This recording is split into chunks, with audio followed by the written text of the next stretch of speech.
Hello friends, તમારું સ્વાગત છે મારી ચેનલ કૃષ્ણા ટેસ્ટી ટેબલમાં।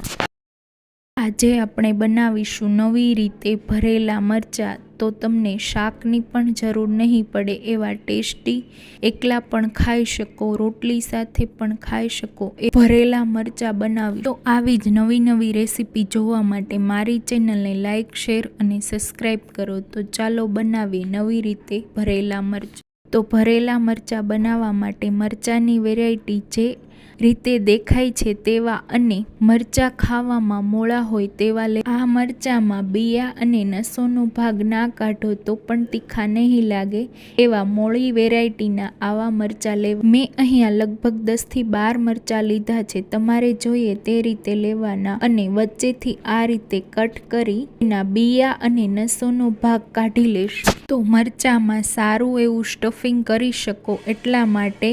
તો તમને લાગે કે બહુ વધારે બિયા કે નસો નથી કાઢવી તો થોડું કાઢી અને મરચાં રેડી કરવા। અમુક લોકો બિયા અને નસો રહેવા દે છે કારણ કે આ મરચાં તીખા નથી હોતા। તો આ રીતે વચ્ચેથી કટ કરી બિયા અને નસોનો ભાગ કાઢી બધા મરચાંને રેડી કરી લીધા છે। હવે અહીંયા સ્ટફિંગ માટે 1/4 કપ શિંગદાણા લીધા છે। તો તેને મીડિયમ ફ્લેમ પર ગરમ કરવાના અને મીડિયમ ફ્લેમ પર 3 થી 4 મિનિટ સુધી શેકી લેવાના। તો શિંગદાણા ક્રિસ્પી થઈ જાય ત્યાં સુધી તમારે એને શેકી લેવાના છે। શેકાઈ જશે એટલે શિંગદાણા છે તેને ક્રિસ્પી થઈ જશે અને ફોતરા ઇઝીલી નીકળી જશે। હવે 3 થી 4 મિનિટ જેવું થઈ ગયું છે અને શિંગદાણા ક્રિસ્પી થઈ ગયા છે એટલે તેને પ્લેટમાં કાઢી ઠંડા થવા દઈએ। હવે એ જ પેનમાં 4 ચમચી જેટલા સફેદ તલ ઉમેરી દેશું। એને પણ હલકા ક્રિસ્પી થાય ત્યાં સુધી શેકી લેશું। માત્ર 1 થી 2 જ મિનિટમાં ક્રિસ્પી એવા થઈ જશે। તો ક્રિસ્પી થઈ જાય એટલે પ્લેટમાં કાઢી લેશું। પેનમાં 1 ચમચી જેટલું તેલ ગરમ કરીશું। તેલ હલકું એવું ગરમ થાય એટલે 1/4 કપ બેસન લઈએ અને એને આપણે શેકી લઈએ। તો ચણાના લોટને આપણે એકદમ સારી રીતે શેકી લેવાનો છે। આ રેસીપીમાં તમે ચણાનો લોટ શેકવો ના હોય તો તેની જગ્યાએ ગાંઠિયા અથવા સેવ તમારી પાસે હોય તો તેનો પાવડર કરીને વાપરી શકો છો। સ્લો ટુ મીડિયમ ફ્લેમ પર 2 થી 3 મિનિટ સારી રીતે સુગંધ આવે અને હલકો બદામી કલર થાય ત્યાં સુધી શેકવાનો છે।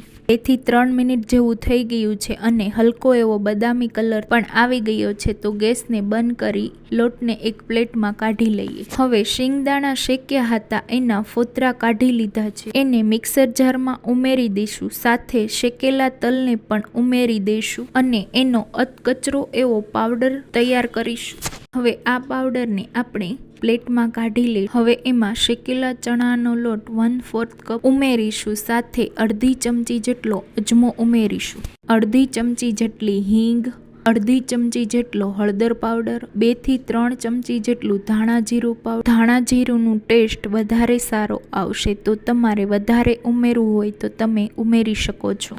અડધા લીંબુનો રસ, લીંબુના રસને બહુ વધારે નથી ઉમેરવાનો, થોડું ટેસ્ટ પૂરતો જ ઉમેરવાનો છે। 1 ચમચીથી થોડું ઓછું સ્વાદ પ્રમાણે મીઠું ઉમેરીશું। અહીંયા મેં મીઠું મરચાંના ભાગનું પણ અત્યારે જ ઉમેરવાનું છે। 1 ચમચી લાલ મરચું પાવડર, જો તમારા મરચાં તીખા હોય તો તમારે લાલ મરચું પાવડર નથી ઉમેરવાનું। 1 ચપટી જેટલી ખાંડ ઉમેરીશું। જો તમારે મરચાંને મસાલેદાર બનાવવા હોય તો તમે અહીંયા અડધી ચમચી જેટલો ગરમ મસાલો ઉમેરી શકો છો, ના ઉમેરવું હોય તો સ્કીપ કરી શકો છો।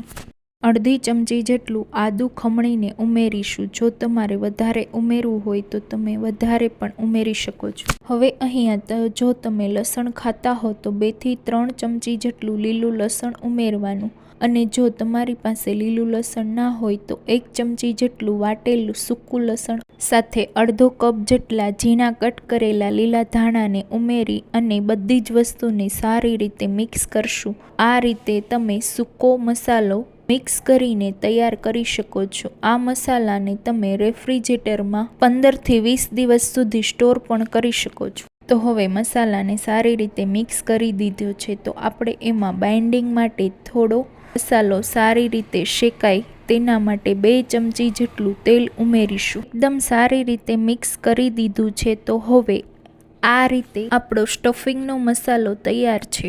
હવે તૈયાર થયેલા મસાલામાંથી આપણે મરચાંનું સ્ટફિંગ એડ કરશું. તમારું મરચું નાનું છે કે મોટું એ રીતે લગભગ અડધી કે 1 ચમચી જેટલું સ્ટફિંગ તમારા મરચાંમાં એડ કરવાને છે. થોડું હલકું એવું પ્રેસ કરીને આ રીતે મરચાંને ભરી દેવાના છે. તો આ રીતે બધા મરચાંને ભરી અને રેડી કરી લઈએ.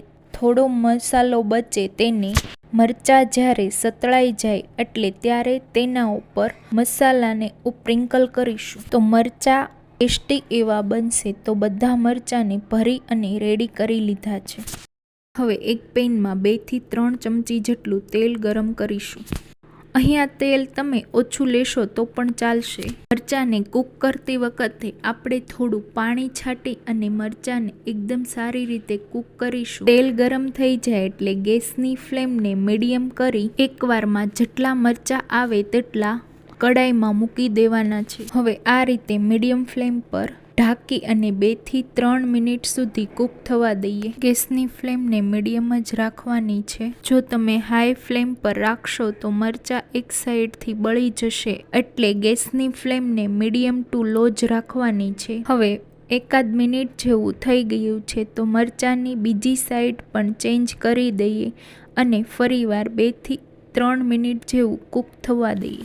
તો મરચાંને બીજી સાઈડ પણ ચેન્જ કરીને 2 મિનિટ જેવા ઢાંકીને થવા દીધા હતા. તો આ રીતે તમને લાગે કે હજી કાચા જેવા છે તો સાઈડ ચેન્જ કરી પાછા તમારે હજી તેને 2 મિનિટ જેવું કૂક થવા દેવાના. તો મરચાંને 3 વાર સાઈડ ચેન્જ કરી તેને કૂક કરશો તો 6 મિનિટ જેવો સમય લાગશે. હવે જે સ્ટફિંગનો મસાલો વધ્યો હતો તેને આ રીતે સ્પ્રિંકલ કરી દઈશું. હલકું આ રીતે મિક્સ કરીશું તો આ રીતે મરચાં સતળાઈ અને સોફ્ટ થઈ ગયા છે. પછી તમારે આમાં પાણી છાંટવાનું છે.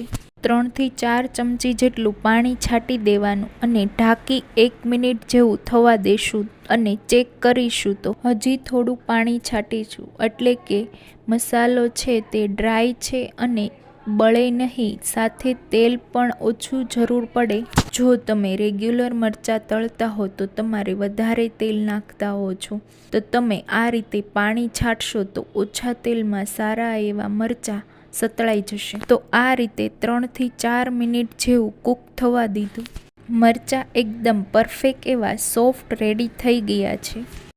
તમે આ મરચાં એકલા પણ ખાઈ શકો છો, એટલા ટેસ્ટી બન્યા છે. તો આ મરચાં રોટલી સાથે, ભાખરી, થેપલા, પરાઠા સાથે ખાઈ શકો છો. દાળ રાઈસ અને કોઈ પણ ફરસાણ સાથે પણ ખાઈ શકો છો. તો તમને આ મારી રેસીપી ફોલો કરી આ નવા સ્વાદ સાથે ભરેલા મરચાં જરૂર ટ્રાય કરજો અને તમારા બધા જ ગ્રુપમાં મારા વિડીયોને શેર કરજો. આવી જ નવી રેસીપી જોવા માટે મારે વિડીયોને લાઇક, શેર અને સબસ્ક્રાઈબ કરજો.